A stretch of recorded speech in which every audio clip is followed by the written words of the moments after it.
Hello students, welcome to Future Bright with Kajal. तो students, आज हम पढ़ने वाले हैं हरियाणा से प्राप्त प्राचीन मूर्तियाँ। तो ये बहुत इंपॉर्टेंट टॉपिक है जो कि एग्जाम में जरूर पूछे जाते हैं। यहाँ से क्वेश्चन 1 से 2 क्वेश्चन यहाँ से जरूर पूछे जाते हैं। तो आपसे रिक्वेस्ट है लास्ट तक देखना वीडियो पसंद आए लाइक शेयर और चैनल को सब्सक्राइब जरूर कर देना।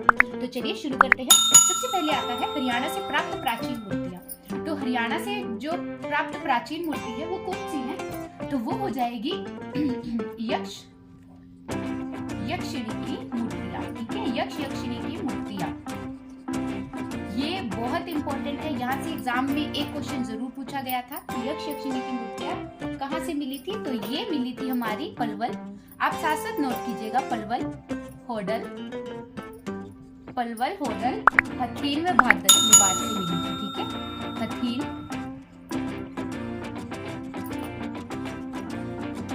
व भादस होडल से मेवाड़ से ये हमें मिली थी।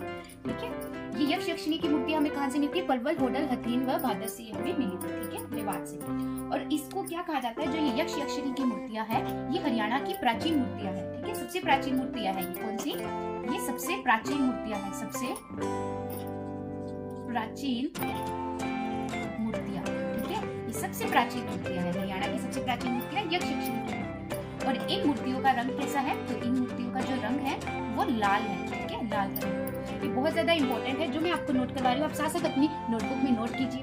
अब नेक्स्ट इसके अंदर हम बात करते हैं कि बलराम की मूर्तियां हमें कहाँ से मिली थी। ठीक है, नेक्स्ट इसमें आता है बलराम की मूर्तियां। बलराम की मूर्तियां ये कहाँ से मिली थी हमें? तो ये हमें मिली थी अस्थल बोहर रोहतक से। ठीक है, अस्थल बोहर रोहतक से मिली थी हमें। ठीक है, अगर बलराम की राजधानी पूछे, बलराम की राजधानी, इसकी राजधानी हो जाएगी रेवाड़ी। ठीक है, बलराम की राजधानी हो जाएगी रेवाड़ी। लेकिन बलराम की मूर्तियां कहाँ से मिली थी? अस्थल बोहर रोहतक से मिली थी। ठीक है, नेक्स्ट इसमें आता है जैन मूर्तियां। नेक्स्ट इसमें आता है जैन मूर्तियां। तो जैन मूर्तियां कहाँ से मिली थी? तो जैन मूर्तियां मिली थी हमें हांसी हिसार से। ठीक है, हांसी हिसार से। ठीक है, और साथ में ये मिली थी नाचर खेड़ा गांव, नाचर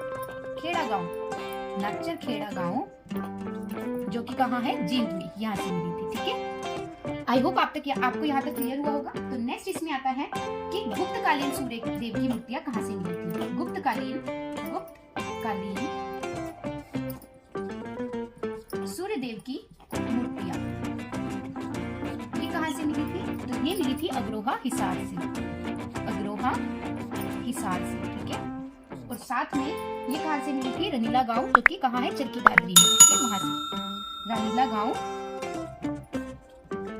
चरखी दादरी।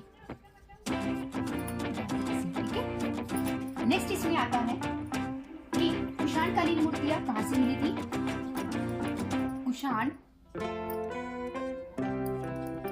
कालीन मूर्तियां ये कहाँ से मिली थी? तो ये हो जाएगा रोहतक से। रोहतक से हमें कुषाणकालीन मूर्तियां मिली थी। और साथ में गुप्तकालीन मूर्तियां भी हमें यहीं से मिली थी। गुप्तकालीन मूर्तियां ये भी हमें कहाँ से मिली थी? रोहतक से। लेकिन अगर इसमें आ जाए रोहतक से हमें कुषाणकालीन और गुप्तकालीन मूर्तियां मिलती, लेकिन इसमें क्वेश्चन आए कि गुप्तकालीन सूर्य देव की मूर्ति, तो वो हमें अग्रोहा, हिसार और रानीला गांव, चरखी दादरी से मिली। ठीक है, अब इसके अंदर हम बात करते हैं कि जो सिंहासन पर बैठे जैन सिंहासन पर बैठे जैन संत की मूर्तियां ये हमें कहाँ से मिली थी? तो ये हमें सिरसा से मिली थी। कहाँ से मिली थी? तो ये हमें मिली थी सिरसा से। ठीक है, सिरसा से हमें जैन संत की मूर्तियां मिली थी जो सिंहासन पर बैठी। ठीक है, अब इसमें आता है पंचमुखी शिव भगवान की प्रतिमा। ये कहाँ है? तो ये हमारा हो जाएगा पेवा कुरुक्षेत्र में। ठीक है, पेवा कुरुक्षेत्र में। ठीक है, यहाँ तक क्लियर हुई आपको बात? तो ये देखिए पेवा कुरुक्षेत्र में। अब इसमें आता है कि जो लाल पत्थर से बने जो भगवान शिव की प्रतिमा है वो कहाँ पर है। ठीक है, अगर इसी में आ जाए लाल पत्थर से बने भगवान शिव की प्रतिमा, तो ये कहाँ हो जाएगी? ये हो जाएगी हमारी हरियोल, जो कि कहाँ पर है, यमुनानगर में, यमुनानगर। ठीक है, यहाँ तक आपको बात क्लियर हुई।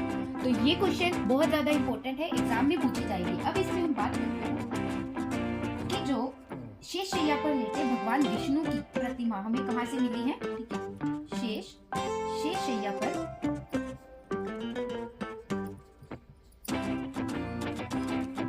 लेटे भगवान विष्णु की मूर्तियां, ये कहाँ पर है, शेषशैया पर लेटे भगवान विष्णु की मूर्तियां कहाँ हो जाएगी, ये हो जाएगी सोनीपत में, सोनीपत। ठीक है, अब इसमें बात आती है कि जैन धर्म को पुनर्जीवित किसने किया था, तो ये किया था, पुनर्जीवित किसने किया था, तो ये किया था जीव वल्लभ सुब्रमण्यम।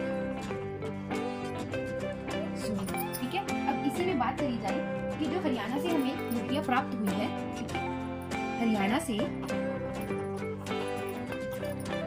मूर्तियां प्राप्त हुई है,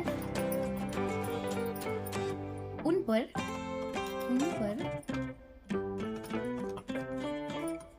कौन सी कला का प्रभाव देखने को मिलता है। तो कौन सा प्रभाव हमें देखने को मिलता है, कला का कौन सा प्रभाव देखने को मिलता है, तो मथुरा कला का। ठीक है, मथुरा कला का प्रभाव हमें देखने को मिलता है। किस पर, जो हरियाणा से अधिकतर हमें मूर्तियां प्राप्त हुई है, उन पर मथुरा कला का प्रभाव हमें देखने को मिलता है। ठीक है, तो ये आपके थे मोस्ट इंपोर्टेंट जो आपसे एग्जाम में पूछे जा सकते हैं हरियाणा से प्राप्त प्राचीन मूर्तियां। आई होप आपको यहाँ तक क्लियर हुई होगी।